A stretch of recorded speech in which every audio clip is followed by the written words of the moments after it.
હસતો તને જોઈ મને હાશકારો થાય, દીકરો તો કુળનું અજવાળું કહેવાય।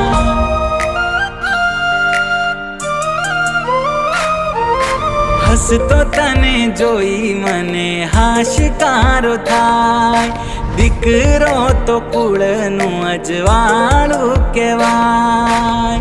તને જોઈ રોજ મારો સૂરજ